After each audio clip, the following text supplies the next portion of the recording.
in figure, AD bisector of angle BAC. AD is the bisector of angle BAC.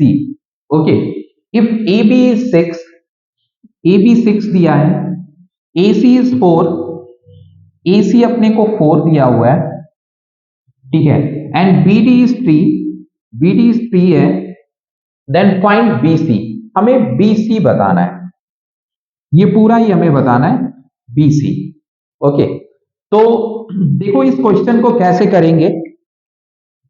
इस question में थोड़ा सा construction है, और वो कैसे कंस्ट्रक्शन आपको करना है वो आप ध्यान से देखिए. AD जो आप ये लाइन देख रहे हैं, AD लाइन जो देख रहे हैं, ये बाइसेक्ट कर रहा है इस एंगल को, है ना. तो इट मींस ये दोनों एंगल इक्वल है. अब AD के पैरेलल ही C को आपको क्या करना है, एक्सटेंड करना है. यानी C से यहां से ऐसे प्रोड्यूस आप करेंगे कि वो क्या करेगा, AD के पैरेलल होगा. किसके पैरेलल होगा, AD के. C को आप प्रोड्यूस करेंगे कि वो AD के पैरेलल हो, फिर आपको इसे ले जाके ऐसे मिला देना है. ठीक है. अब इसे आप ले लेना, कुछ भी नाम आप दे सकते हो, X बोल सकते हो.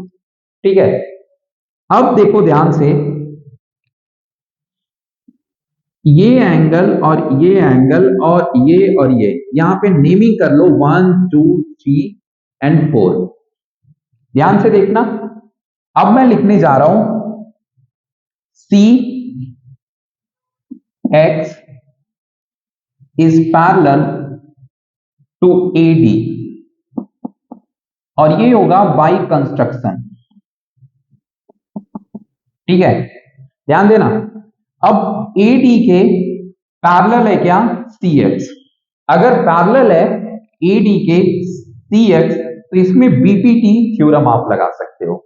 लेकिन वो थ्योरम से पहले एंगल्स का जरा आप रिलेशन देख लो. तो आप जब देखोगे तो आपको मिलेगा कि एंगल 1 इक्वल टू एंगल 2 दिया हुआ है क्वेश्चन में. क्योंकि BAC को AD बाइसेक्ट कर रहा है, तो इसका मतलब ये एंगल और ये एंगल दोनों एंगल इक्वल है. Now angle 2 is equal to angle 3 होगा. ठीक है, क्या होगा, angle 2 equal to angle 3 alternate angles. ठीक है. अब देखो ध्यान से, 2 इक्वल टू 3 हो गया, 1 इक्वल टू 4 होगा, 1 इक्वल टू 4. और ये कैसे होगा, ये आप बोलोगे कॉरस्पॉन्डिंग एंगल्स, क्योंकि AD पैरेलल टू CX, तो ये एंगल और ये एंगल क्या हो गए, कॉरस्पॉन्डिंग एंगल्स. सो 1 और 4 हो गए कॉरस्पॉन्डिंग एंगल्स. ठीक है, समझ में आया. अब देखो 1 और 2 तो ऑलरेडी इक्वल थे, है ना. तो इसका मतलब क्या हो गया, 1 इक्वल टू 2 है and 2 equal to 3, so 3 equal to क्या हो जाएगा, 4, क्योंकि 1 इक्वल टू 2 है. So that's why 3 equal to क्या हो जाएगा, 4. अब 3 और 4 अगर इक्वल हो गए तो आप लिख सकते हो therefore AC equal to AX, है ना. Equal side to opposite angles. Isosceles की प्रॉपर्टी, ये आइसोसेलेस ट्रायंगल हो गया ना, ACX. 3 और 4 क्या हो गए, इक्वल, है ना. तो ये हो गया क्या, आइसोसेलेस ट्रायंगल. सो ये और ये इक्वल हो जाएंगे. तो AC 4 है, तो AX भी क्या होगा, 4 होगा. अब देखिए AD is parallel to what, CX. CX ये पैरेलल है. So therefore AB upon AX equal to BD upon CD. हो जाएगा कि नहीं हो जाएगा, हो जाएगा ना. अब देखो इसके लिए रीजन लिख लेना बीपीटी थ्योरम।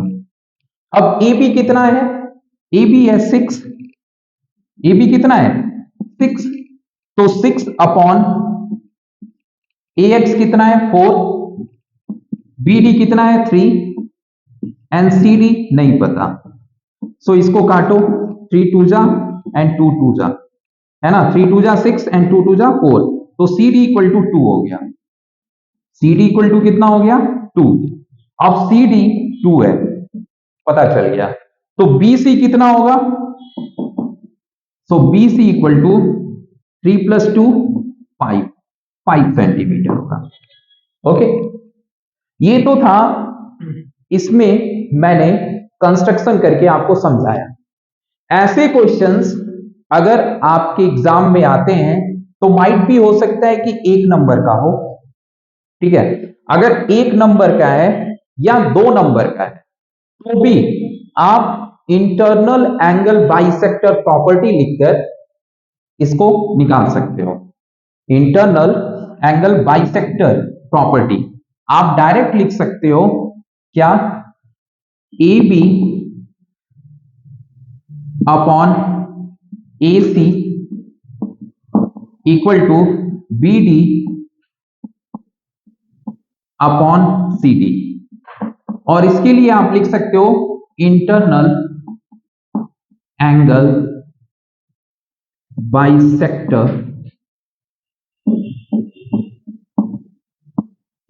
प्रॉपर्टी आप लिख सकते हो, और इसके बेसिस पे भी आप निकाल सकते हो। यहां 6 है, ये 4 है, 6 4, और ये 3 है, तो ये निकल जाएगा जो मैंने 2 निकाला है।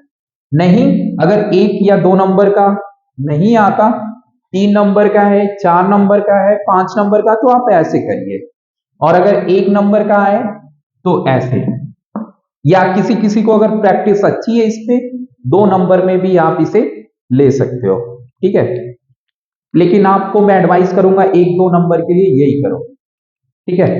चलिए।